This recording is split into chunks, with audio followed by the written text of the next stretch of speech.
May mga gusto lang po akong i-clarify doon sa mga interviews at mga sagot ng nanay ko po sa mga interviews niya po.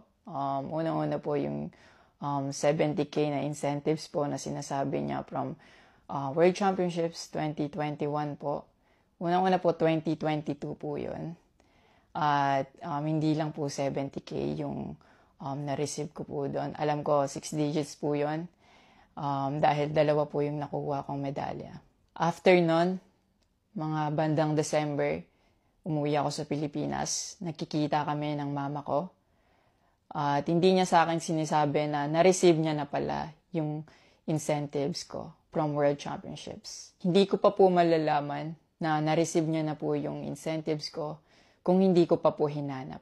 Never ko na po na-receive yung incentives ko po na yon. At never ko na rin naman po na hiningi yun sa kanila. Binigay ko na at wala na po yun sa akin. Ang sa akin lang naman, gusto ko malaman kung saan napunta yung incentives ko po na yun. Yung principle po kasi dito wala po sa liit o laki ng amount po na incentives po na ginalaw niya. Kundi po sa pagtago at paggalaw niya nang wala ko pong consent, yung pinapoint ko po sa kanya. At yung about sa red flag daw po si Chloe na sinabi ng mama ko, hinusgahan niya po agad si Chloe sa pananamit at sa pag-akto po niya. Magkaiba po ng kinalakihan. Unang-una, lumaki si Chloe sa Australia at ayun yung nakagisnay niyang culture. At ibang-iba po talaga sa Pilipinas kung paano tayo gumalaw, magsalita o manamit po. At yung about po sa yung mauubos po yung anak ko, nasabi po ng mama ko. Unang-una po si Chloe po may sarili po siyang income. Lahat po ng nakikita niyong gamit o yung pag-travel niya kung saan-saan po. Galing po yun sa pinagpaguran niya po. At bakit naman po ako mauubos? Gaya nga po ng sinabi ko, si Chloe po may sarili po siyang income. And lahat po ng bank account ko po nasa mama ko po.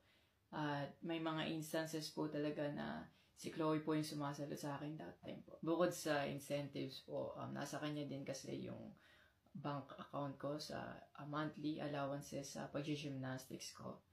And nung nakuha ko na yung bank account ko po na yun, doon ko po nalaman na inuubos niya po yung laman nun. And nasa akin po yung mga bank statement ng withdrawal po na ginagawa niya po. Sabi niya pa nagsimula daw yung hindi namin pagkakaintindihan dahil kay Chloe daw po. Opo, totoo po yun.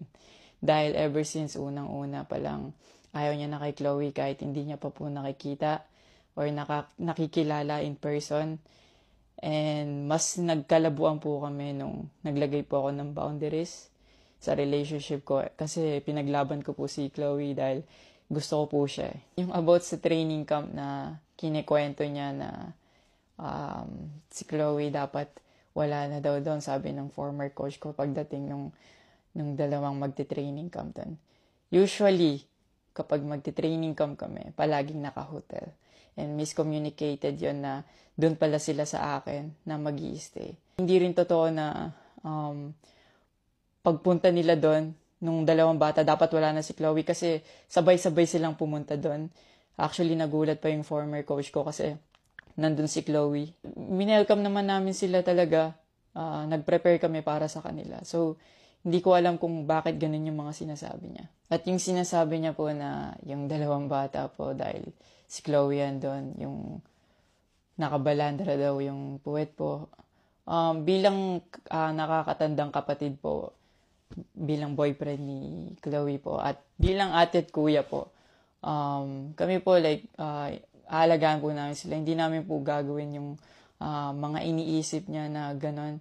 Ang dumi niya mag-isip at hindi appropriate yon para sa akin at disrespectful yon actually sa akin and kay Chloe po.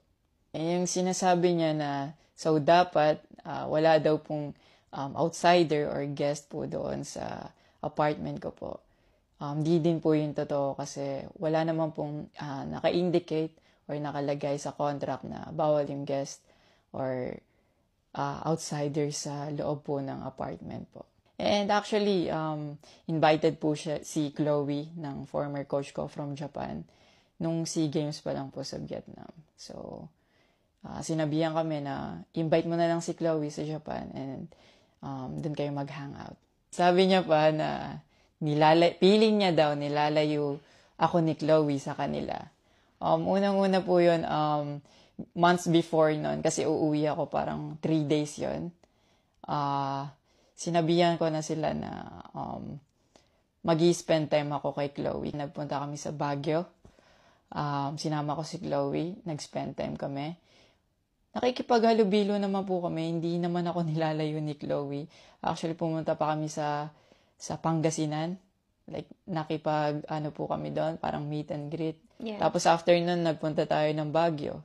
And then, ikaw pa nga nag-aya na yung sa bike. Yeah, because we didn't tayo. know what to do Yeah. after nung kumain, because they were like, oh, what do we do? I was like, oh, let's go sa Burnham Park. Yeah. So that we can take the little kids to go biking. Yeah. So I'll just attach a screenshot of me saying sorry at that time if they felt left out when we were all hanging out sa Baguio. So you guys can just pause and read. Actually, nagkita po yung mama ko and yung family ni Chloe twice po.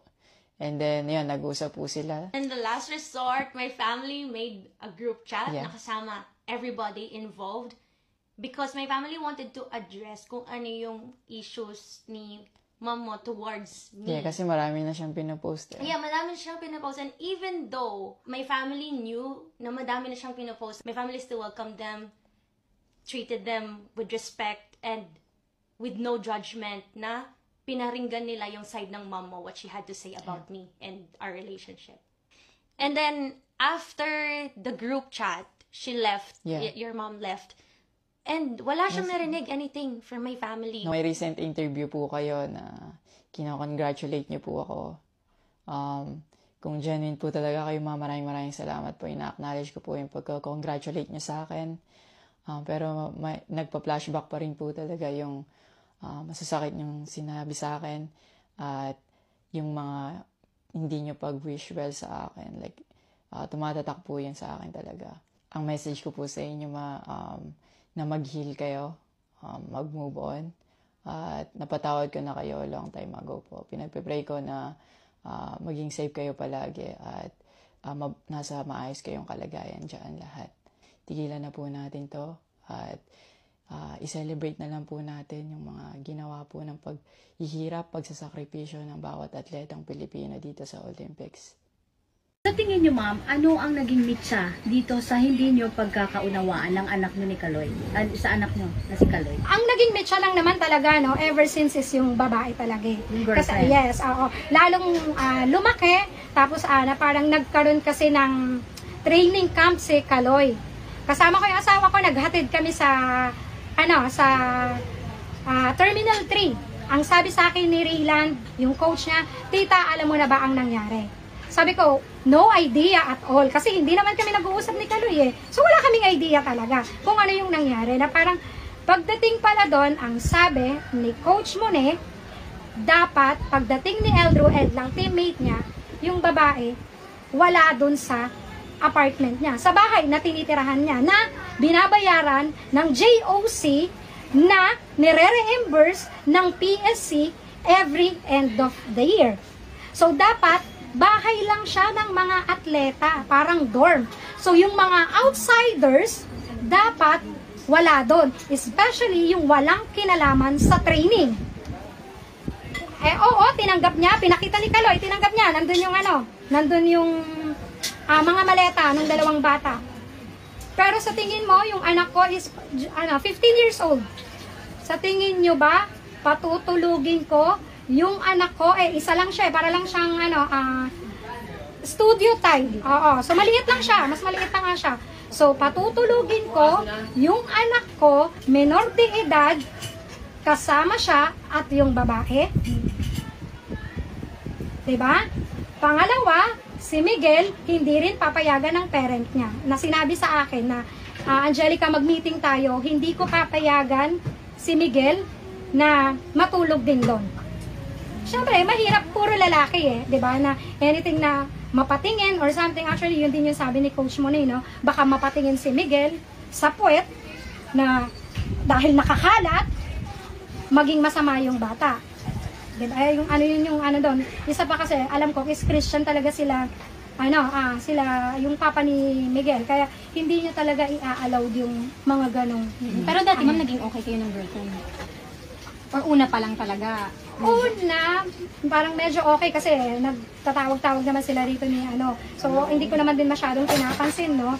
Na parang okay lang, na parang then nung nagkita kami rito, tapos parang feeling ko, nilalayo niya sa amin si Kaloy na, oo, alam ko gusto niyang makasama si Kaloy. Gusto rin siyang makasama ni Kaloy. Pero syempre kasi, pamilya kami, kumbaga parang matagal din namin siyang hindi nakasama because of pandemic, di ba? Ilang yon. So syempre, kung siya, gusto rin siyang makasama ng girl, how much more kami na pamilya niya na gusto rin siyang makasama. Even yung mga kapatid niya, kasi talagang medyo nalulungkot lang, no? Kasi sobrang close silang magkakapatid. Pero after nung nangyari yung namin ni Kaloy, so parang even yung youngest ko, yung eldest ko, yung medyo si Eldro, medyo ganon-ganon lang yan eh. Hindi ganon kalalim, katulad ng sabi nga nung teacher ni Iza nung nagkausap sila sa palarong pambansa na sobrang malalim yung galit na nararamdaman ng youngest ko kay Kaloy. Ma'am, mensahe nyo na lang kay Kaloy, ma'am, ngayon. Kung mensahe, ano bang mensahe mabibigay ko sa kanya? Sige po, ma'am. Na parang kasi lahat naman sinabi ko na no? Kung hindi naman niya ako paniniwalaan, wala naman akong magagawa Basta ang alam ko, sabi ko nga, dahil sa konsensya rin namin ng asawa ko, na wala kaming ninakaw, wala kaming ginalaw na pera niya. Siguro meron portion na hindi man lang sabihin mong aaray yung bulsa niya. Na parang kasi naman namin ininvest sa bahay ng para, 'di ba, na makita din niya na eto, kahit paano. Sa bahay ma'am, pwede niyo pong yun yung sa bahay na pwede mo masabi na, ay, may remembrance ako sa pera ko. Kasi yan ang sinasabi ko sa mga anak ko. Every time na magkakaroon sila ng cash incentives, malaki o maliit, sinasabihan ko sila na bumili kayo yung merong maaalala nyo na ay galing to sa palarong pambansa, ay galing to sa ganito kong cash incentives, ay galing to sa